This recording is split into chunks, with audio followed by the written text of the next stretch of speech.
Welcome to Stuff You Should Know, a production of iHeartRadio.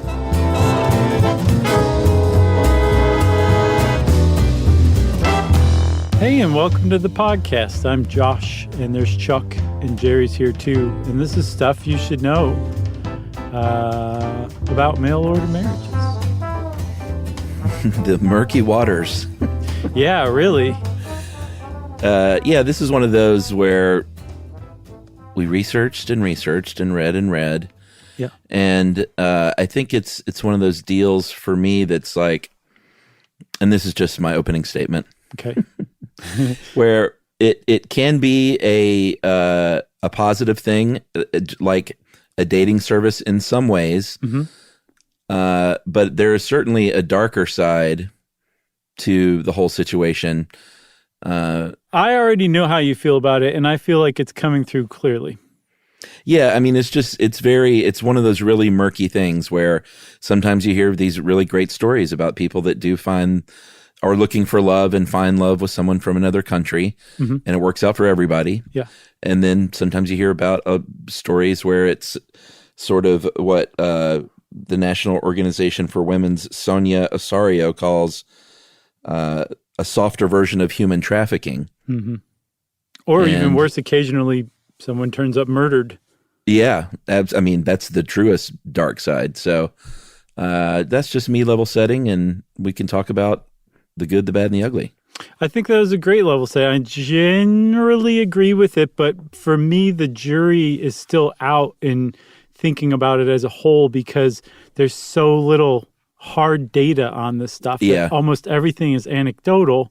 True. And when you condemn something based on anecdotal data, what you've got there is a moral panic, not necessarily something in reality. So I'm a little hesitant to go all the way. The jury's still out for me, but I definitely recognize the same stuff you do for sure. It's definitely there. It exists. It's just, for me, the question is, how much does it exist, and does the good outweigh the bad? And I don't know. So we should probably actually define what we're talking about here, because most people, I would guess, are familiar with mail-order brides. They're more recently, they've come to be called mail-order marriages because they've been extended to same-sex couples in the United States. But then also, even more generally, it's called international marriage brokerage, right? Yeah, I mean, there's a full industry built around this with thousands of websites and agencies that are brokering these marriages. And, from looking into it, it seems like there are some really above board ones mm-hmm. that kind of act like an international dating service in some ways, where they group, match like people together. And then it seems like there are a lot of really sketchy ones that charge people a ton of money and aren't looking out for the men or the women. Yeah, and none of that money is sunk back into making their website look at all non-kludgy. I saw some really, really bad websites. I mean, so bad, man. I think I saw Comic Sans at one point. Yeah, it's hard to see those and not think, well, A, this is a scam, or B, this is a front for some sort of seedy trafficking operation. Right. Yeah, it is tough not to think like that. But what we are talking about generally is a marriage where the husband and the wife are generally unknown to each other, maybe have met once, but if they did, it's possible it was just a day or two before. Mm-hmm. Or maybe they've met once or twice and have done some correspondence back and forth for an extended period of time. But that's pretty new. In the classical definition, they're generally unknown to one another. And one of them, usually the bride, travels a very long distance from home to move to the husband's home and make a life there and be married. That's not the Webster's definition. There's a lot more stumbling in my definition, but I think that generally gets it across. Yeah, and the kind of the classic thing that you think of is lonely American man who mm-hmm. has a little bit of money in his 40s or 50s, can't find American woman, and ends up getting a beautiful young Ukrainian woman mm-hmm. who doesn't speak much English and would love to live in the United States. and fall in love with an American man. And that's sort of, and, of course it happens from all countries, but a lot of times you think of Russia and the Ukraine, or maybe in Southeast Asia or something like that. That is sort of, I feel like when people say that term, most people, that's probably what pops into their head. Yeah. Or I think you're being rather generous. I think a lot of people would be like, some sad sack who can't find a woman in America has to go look elsewhere to get really judgy about it. And I think people are really judgy about mail order marriages. I think there's a long standing tradition in the United States of considering people who go outside the traditional channels of marriage and basically take it into their own hands, like through mail order marriage, they're very much judged harshly and criticized. Maybe fairly, maybe not. But I think there's another component too, especially these days, is that the men who are looking for women, for mail order brides, are also domineering, possibly abusive, and they're looking for docile women who will do whatever they say because they're the husband. So they have to go to other cultures where that might be more prevalent and where they can select from women who might respond to that kind of thing a lot better than an American woman who wouldn't put up with his guff. Yeah, I mean, that is certainly a part of what happens sometimes. And some of these agencies promote that, the submissive nature. There was one that literally said that these young women are, quote, unspoiled by feminism. And you have potential homemaking savings of $150 a week because you're essentially getting a, sort of a live-in domestic servant. Good Lord. So, that's the underbelly and the dark side. But I did find some that do seem very above board, and people that do genuinely look like they're looking for love and have struck out at home. So they're looking elsewhere. Yeah.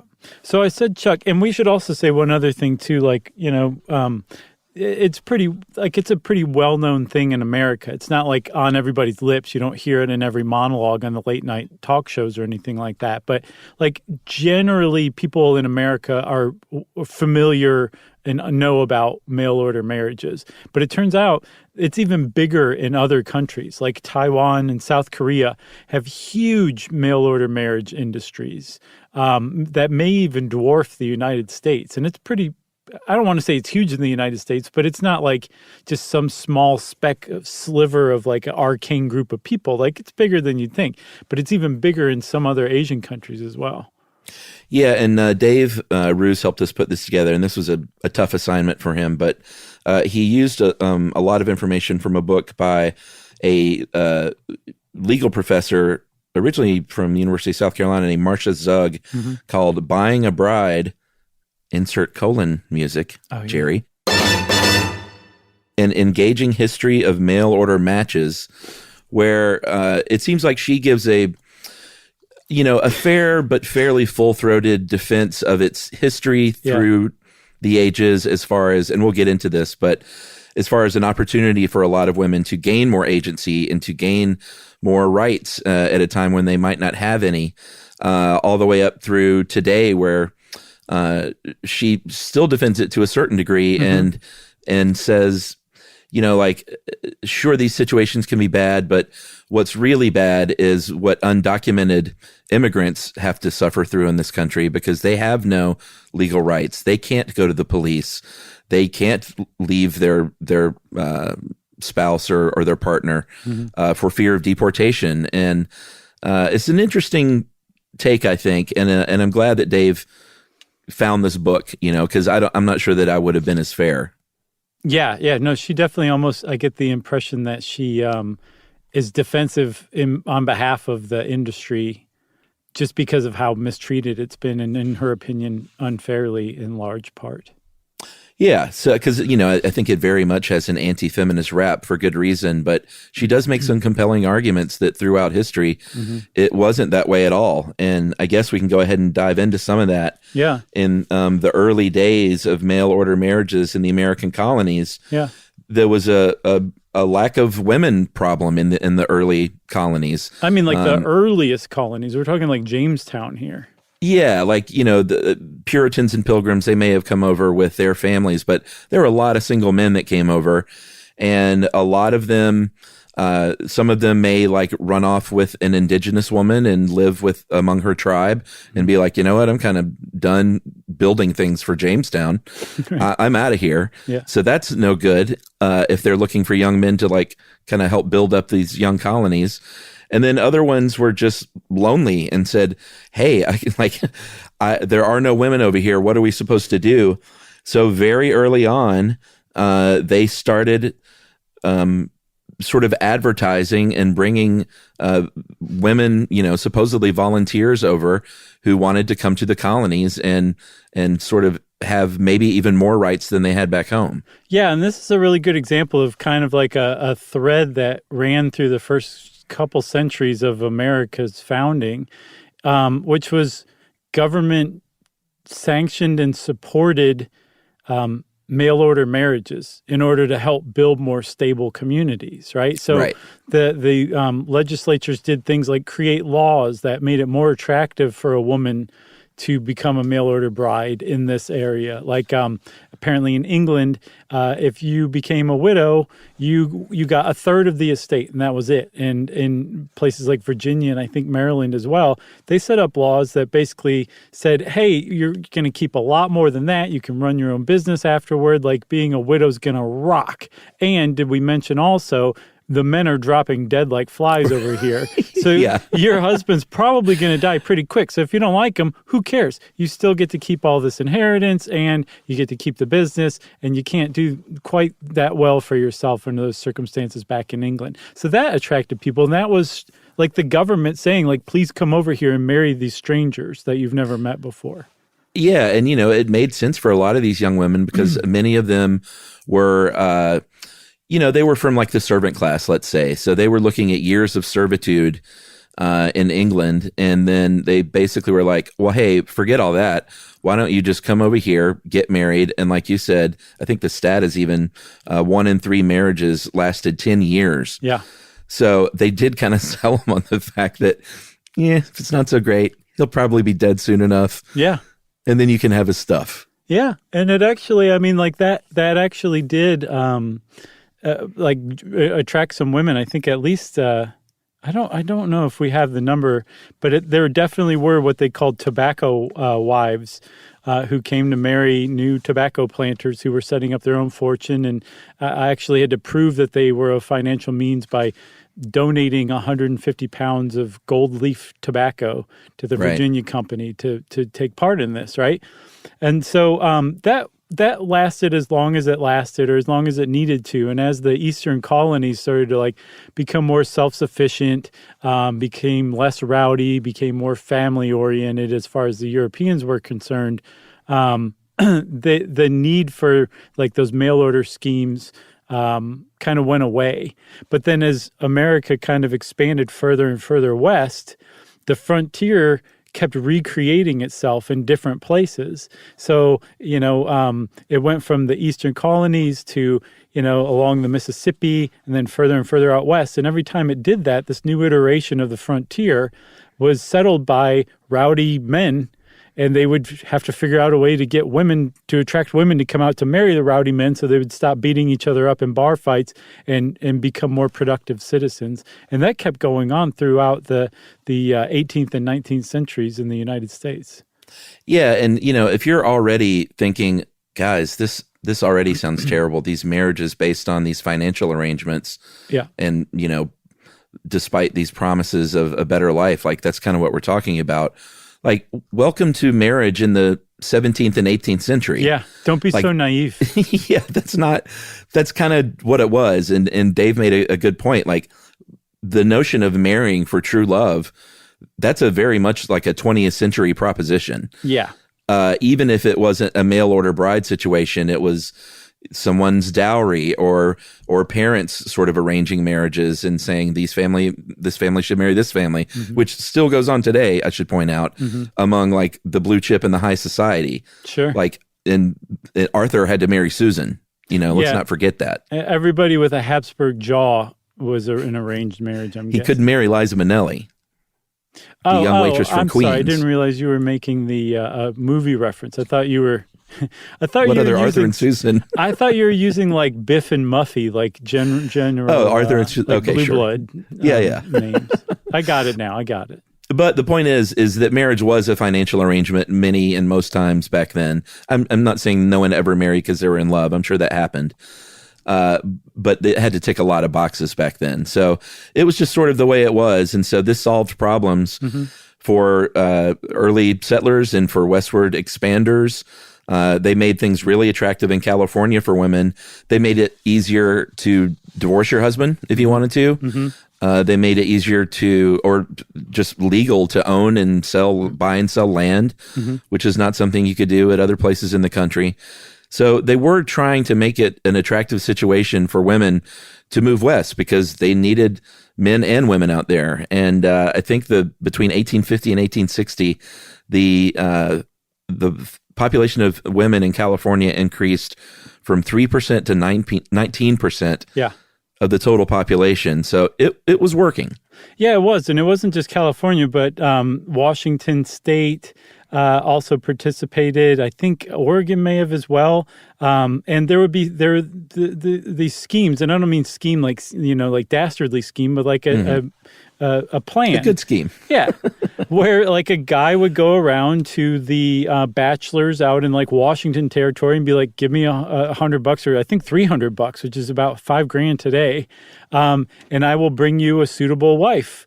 At least one guy did this. Asa Mercer was a marriage broker, and he would go back east, say, hey, there's like this great booming economy out west. Why don't you come with me? And like he would return with like 100 women, and some of them would get married immediately. Some would wait. But it was like another thing where there was a need for women to stabilize an out of control male population. Yeah. And, Zug points out very fairly in her book that some of these Mercer girls as they were called, from Asa Mercer's operation, became abolitionists. Some became women's rights advocates and social reformers. One of them's name was, this is a great name, Mehitable Haskell Elder. And she organized the 1871 Women's Rights Conference in Olympia, Washington, and recruited one Susan B. Anthony as the territory delegate for the National Women's Suffrage Association convention. Yeah. Right. So, in a lot of cases, these women did find agency and they did get out of a better situation than they were in back east. Hey, so you want to take a break and then we'll talk about the probably what was the real birth of mail order marriages? Sure. Okay. We'll be right back.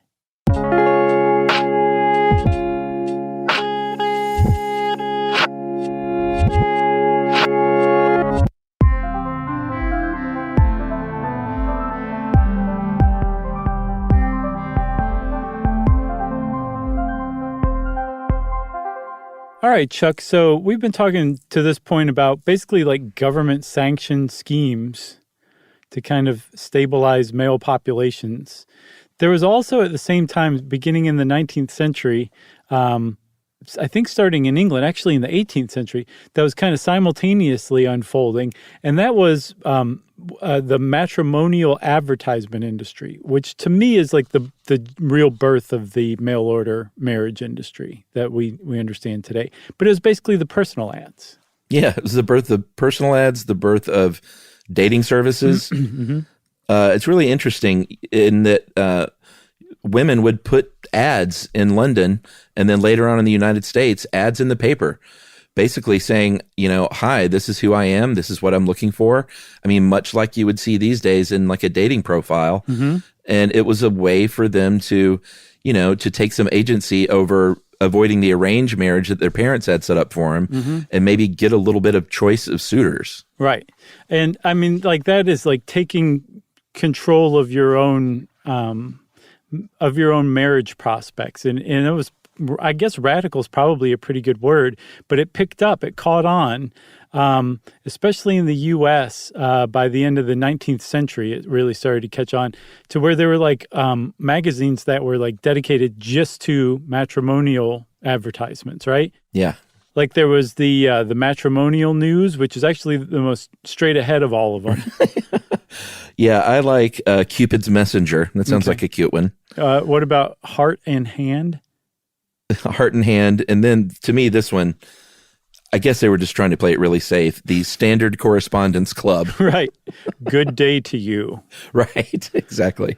So these things were like kind of popular by the end of the 19th century. But then it's like you said earlier, the by the end of the 19th century, the beginning of the 20th century, our ideas about what constituted marriage or the reasons for marriage had transitioned from financial arrangements into love in America, right? Mm-hmm.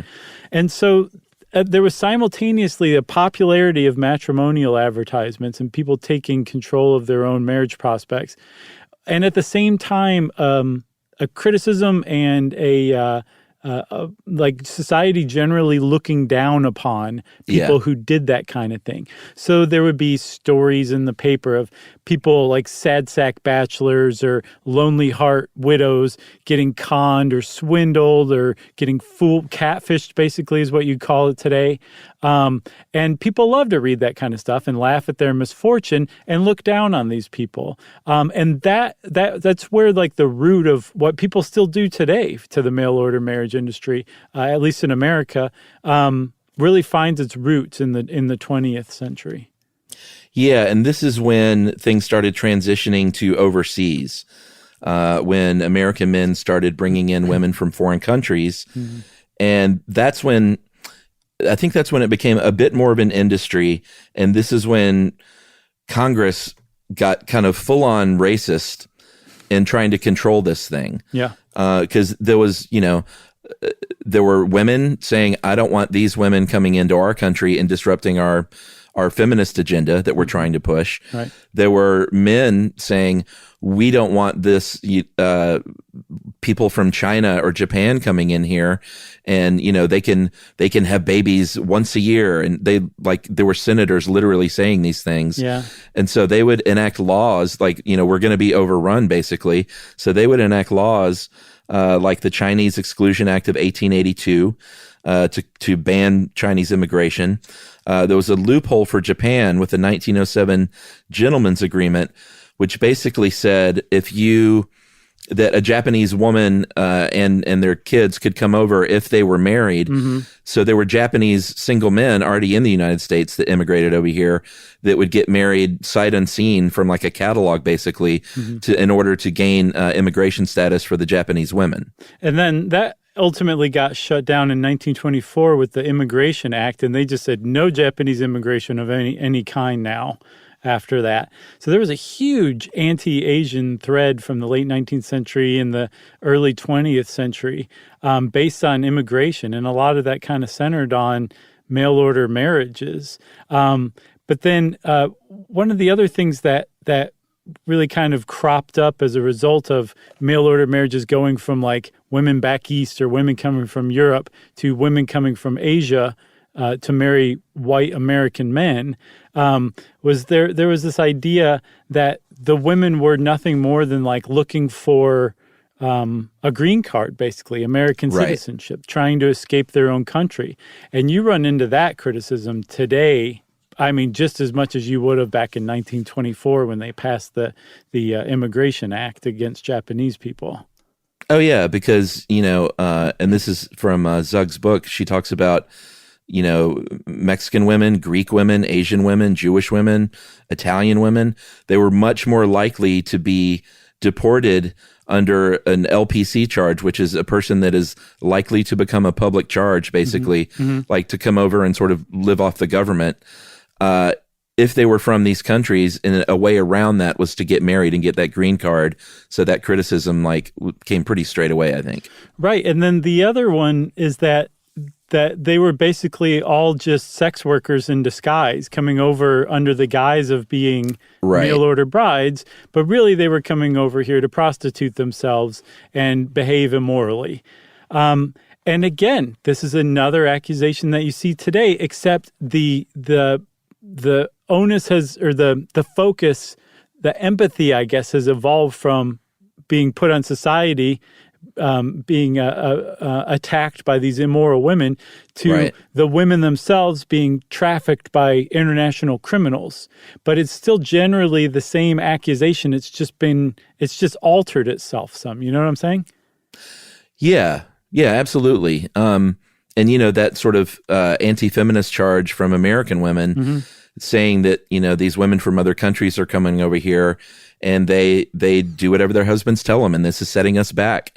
They would say the same thing, though, about war brides. If you were a soldier in Korea or Vietnam and brought a woman back over, they would have that same kind of charge levied against them, saying the only reason you're bringing these women back is because of the power imbalance that is now gained. And, that can be fair to a certain degree.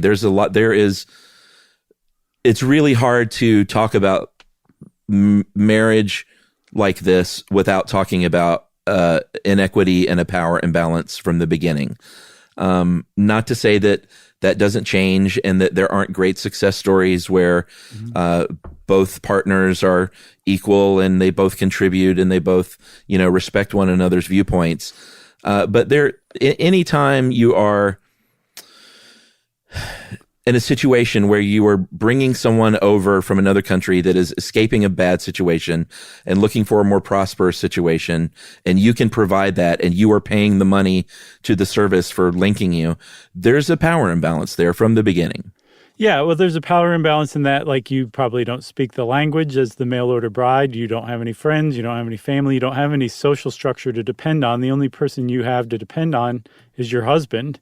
And if he's not very nice to you, or even worse, abusive toward you, you're in big trouble. And then it's also, like you said, if you are escaping poverty back home, you might show up with basically no money. And so if you just found out that this guy is not all he's cracked up to be, or he is abusive, or he's actually got a terrible criminal record or terrible credit or all sorts of stuff that you wouldn't have otherwise come over for, you're stuck here.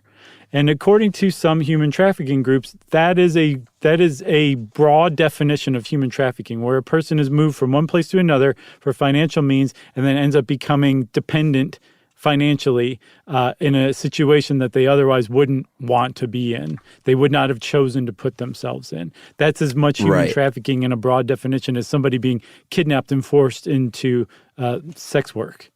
Yeah, and even if there is no no literal violence or abuse, that doesn't mean that it's an equitable situation, because someone can essentially be almost a captive in their own home. Like you said, if they don't speak the language, they have no advocates over here for themselves or friends to help them and to speak up for them. And it's, you can see why it gets a bad rap for sure. So on the flip side, though, there have to be men out there who just struck out consistently with America or American women or men and took matters into their own hands and looked abroad. And the best way to do that is a marriage broker. And there's plenty of places you can do that.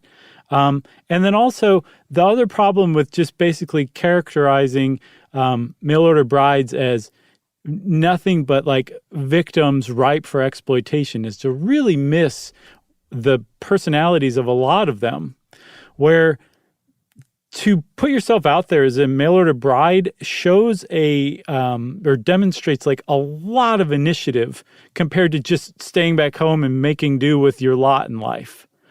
Like if you're a widow in some countries and you have kids, you might not be remarriable. There might not be anybody who wants to marry you. And so you're doomed to a life of solitude and single motherhood, whether you like it or not.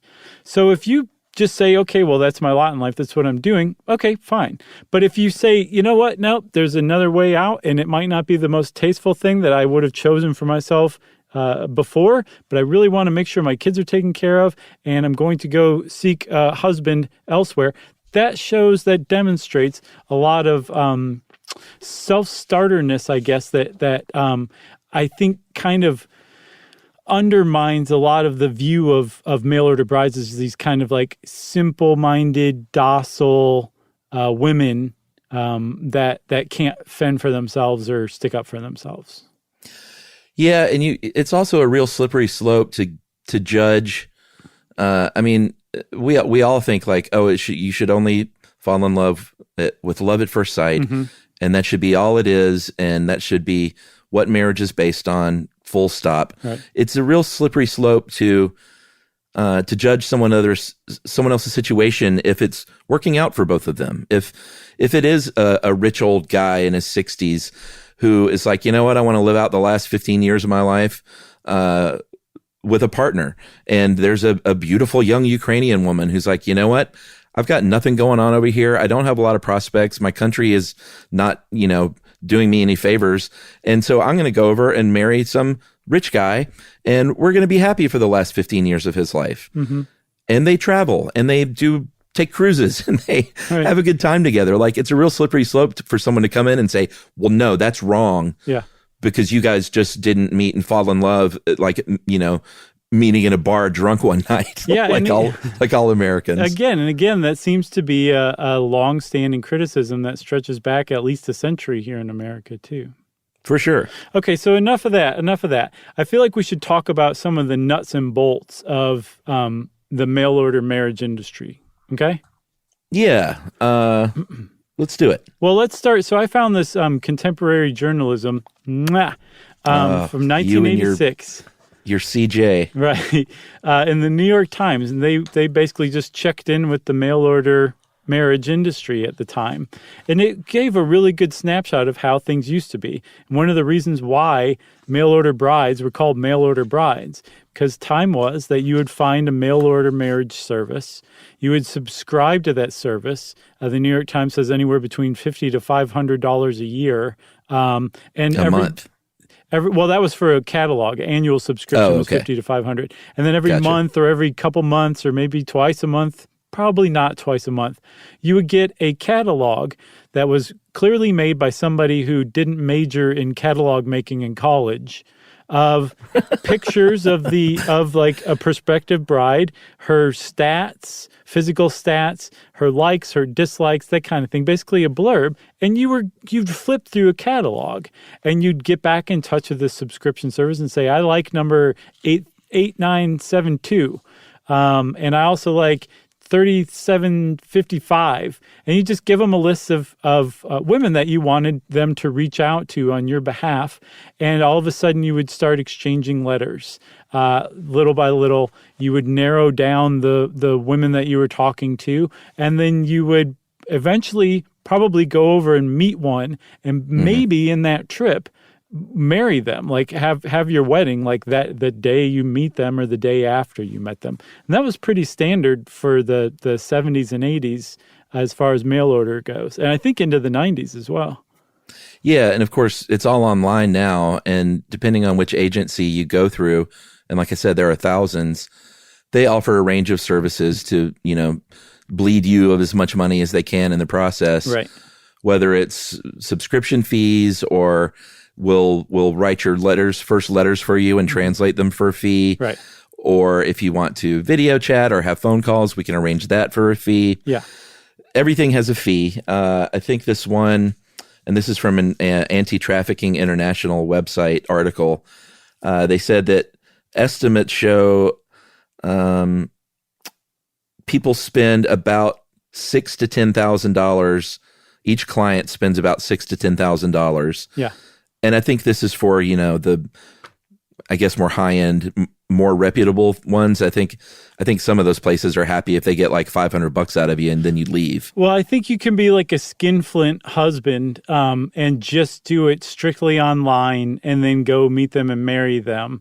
But there are ones that offer like tours for like $5,000, right, which depending on the country may or may not be legal. Where you, like if you went to Vietnam, it would be illegal. In Vietnam, mail order marriages, the whole industry's illegal, but it's also rampant there. Right. And there are like whole hotels where a woman goes and stays, and then tours of like guys from Taiwan or South Korea or the United States come through and meet them.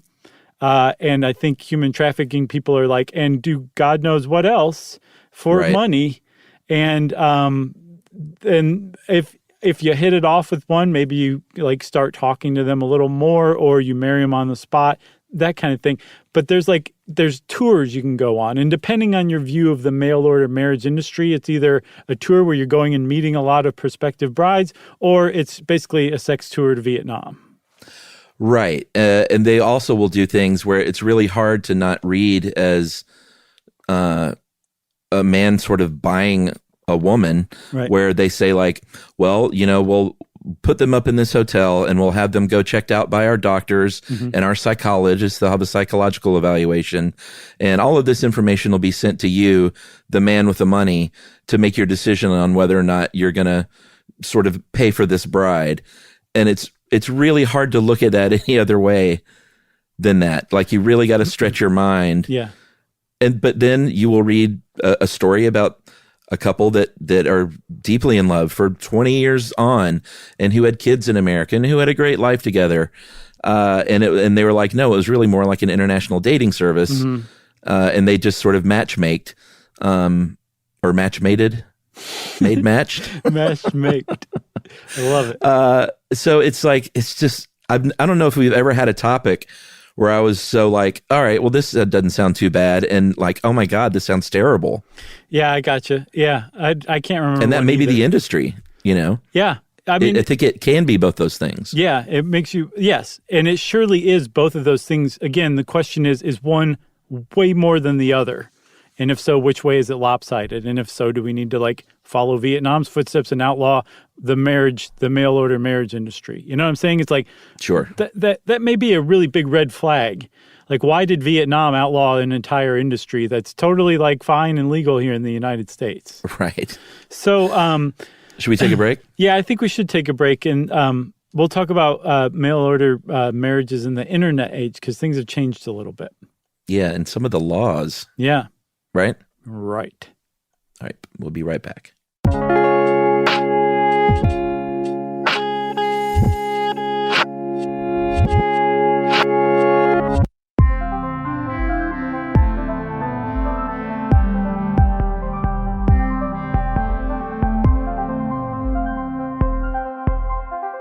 All right. Really quickly, the great article I found that from the Anti-Trafficking International site, they did kind of talk a little bit about what it means for your immigration status, and how, because I mentioned earlier that Zug said, who's really at risk are undocumented immigrants, because they have no recourse. Right. But even if you do come over as a mail order bride, and here's basically what happens. The Immigration Marriage Fraud Amendment, which was enacted in 1986, is basically the husband will apply for a spouse or a fiancé visa, and then the bride has to marry the husband within 3 months upon arrival in the U.S. So there's a 3-month sort of try it out period. Right. But the bride only has conditional resident status for 2 years. So in that 2-year period, at the end of which they have to apply jointly for her permanent status as a resident, in that conditional 2-year period, that is the dodgy territory where they're basically like, the bride is completely dependent on the husband. He holds all the cards. They're very vulnerable at this point. They may have linguistic isolation or cultural isolation. They may not have that social network that we were talking about, or be completely economically dependent on the husband. And they might be afraid that he'll be like, you know what? It's in that 2-year frame. I can still have you sent home. Right. So you better be nice. And this is basically where they're saying this is just sort of a softer version of trafficking. Right. Even though, and there is real trafficking attached to this, we're not talking about that. We're talking about women who do come over voluntarily. Right. But they still see that as a sort of a softer version of that. So, and that power dynamic, and the one where you mentioned where the men were supplied with all the information, where the mail order brides had basically none about the men, that's changed in the last few years thanks to the internet, and thanks to things like video chat and texting and Facebook and Skype. And now women are able, just through the simple tools of the internet, to be much more discerning and discriminating in the men they choose. It's not just like, I'm going to put myself in a catalog and cross my fingers. they're putting themselves out there much more. At least ones that are members of legitimate mail order marriage brokerages, right? Yeah, and there were very sadly a couple of high profile murders leading up to the International Marriage Broker Regulation Act in 2005. And this is where things really kind of changed as far as at least trying to help adjust that power dynamic, in that if you are a legitimate brokerage agency, you're required to provide these women with a lot of information now about the men, whether or not they're on state or national sex offender registries, background on their like financials. Yeah. They're given information on domestic violence and like what that looks like, and how to go to the police and stuff like that, and that you can do stuff like that. Yeah. Arrest history, marital history, residence history, if they have kids, that's a big all one. kinds of stuff now that these agencies have to provide about the men for the women. Yeah. And so people who are like, hey, that's not cool, man. If you were an American woman just dating an American man, you wouldn't have access to that kind of information. Right. That's really invasive. It is true. It's also almost basically a straw man argument, because an American woman is not going to be in the kind of isolated, completely dependent situation that a mail order bride's going to be in. And so the mail order bride needs a lot more safeguards than just an average American woman's going to need. So nice try, but that argument doesn't hold water at all. Yeah, I agree. You talked earlier at the beginning about a lack of data and statistics. They don't even really know how often this is happening, much less how many are successful and how many times they end like poorly or in abuse and things like that. There are a few numbers out there. I think the how do you pronounce that? I want to say Tahiri Justice Center. They estimate between 11,000 and 16,000 women immigrate each year through a marriage broker. The INS has it more like 4,000 to 6,000. So you kind of can't really tell how much this is even going on. So it's really hard to, like you said, if you don't have the data for noobs like us, it's kind of hard to form a hard opinion. Right, but it's not just noobs like us who don't have the data. Like, no one has the data. So it's like, no one can form a hard opinion. And if in that case, you have to treat it on like a case-by-case basis. And like, if you have nothing but anecdotal data or evidence, you can't just say like, yes, the mail order marriage industry is just a front for human trafficking and sex trafficking. That is a moral panic that you've just started right there. So we have to go out and get the data. But at the same time, that doesn't mean you can't simultaneously offer support to women who might be suffering from that. Like, what if it turns out to be true? Like, yeah, it's all just a big front for human trafficking and these women need help. Roll out the red carpet, like get those services broadcast, like figure out how to get them help if they need it, and see if anybody comes out of the woodwork in the meantime while you're conducting those studies to come up with that data one way or another. Can't hurt. It's just money, and that's a pretty good thing to spend money on, if you ask me. Yeah, I agree. There are some studies that show spousal abuse rates are about 3 times higher, but this is just for immigrant women married to U.S. husbands. I think that includes all immigrant women. I don't think it's just mail order situations. That's right. So that's data that doesn't exactly help, but it does shine a light on that power dynamic as a whole, I think. Yeah, and I couldn't tell. Dave mentioned that there were 3 murdered women, mail order brides in the United States, I think between 2010 and 2020, maybe. And if using the high number that the Tahiri Justice Center uses for how many came over every year, you get 160,000 of them. So 3 murders out of 160,000 population is, I think, 0.18%. But out of all the married women in America, it's like 64 million married women. 17,250 on average died, but were murdered by their partner in that same time, which is 2.6%.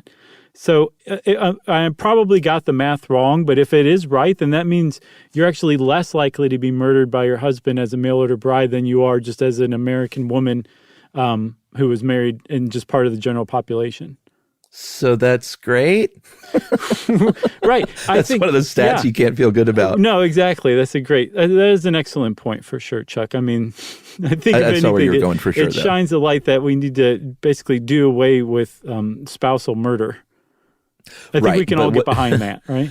Yeah, what it does though, again, is it makes you think maybe let's concentrate on the real problems. Right. And if that's not if the mail order bride situation isn't the real problem, then and we all know this, but we have a real domestic violence problem in this country anyway. Yeah, it's the same thing. What was the last one we talked about? Oh, the stranger danger, where it was like, oh no, actually, your cousin is going to like rape and murder you way more frequently than just some strangers. But let's all concentrate on the stranger. Right. Your spouse is possibly going to murder you, but let's ignore that and concentrate on mail order brides being murdered instead, even if it's just a much less of a chance. Like that's the definition of a moral panic, and you got to sort those out because they obfuscate important things. Yeah, and at the beginning of the episode, you mentioned LGBTQ rights. That's why we call it mail order marriages now, because in 2013, with the Supreme Court striking down parts of the Defense of Marriage Act, it allowed, and there has been since then, a sort of a big time rise in LGBTQ people doing the exact same thing. And a lot of times, these people in other countries are literally fleeing for their life because they have no rights in their own country as a person from that community. So that's one of those where you look at and you're like, they could literally be saving someone's life by getting them out of their country over here. Yep, that's right. And men do it too. I saw there was I was curious about mail order husbands and if that was even a thing. And apparently Ireland in recent years has got some of this going on where these Irish men are putting themselves out there and saying, hey, I'm a strapping young Irish man and I'm happy to come marry you and live in your country. Very nice. It's a thing in Ireland. Did not know that. I had no idea either, but leave it to Ireland to just try something new. So good for you, Ireland. Good for you. You got anything else on mail order marriages? I got nothing else. I can take off my roller skates now. This one was... there was danger at every turn. I thought you did great. I thought we did great. It's good. I'm pretty sure. Oh, God, I hope so. Well, if you want to know more about mail order marriages, go check it out and see what you think for yourself. Don't take our words for it. And since I said don't take our words for it, it's time for listener mail. Listener mail, this is a sad case, so a bit of a trigger warning here, especially if you lost a family member to COVID, but I had a back and forth with this gentleman, and he really felt strongly about reading this on the air in the name of getting people vaccinated.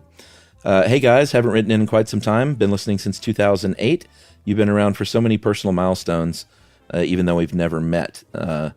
Even though I did ask you the best question ever at your live show in Phoenix. My father taught me how to play guitar. I've been playing for nearly 30 years because of his influence. There's never been a question of Gibson or Fender in my family. It's always been clear we're a Fender family. He played a Strat and I played a Tele. This last Tuesday, I said goodbye to my father. COVID had done its job and completely overtaken his body. After he passed later that day, I went into my truck and took a few minutes and decided I needed some Josh and Chuck to get my mind off of things. And I was absolutely shocked.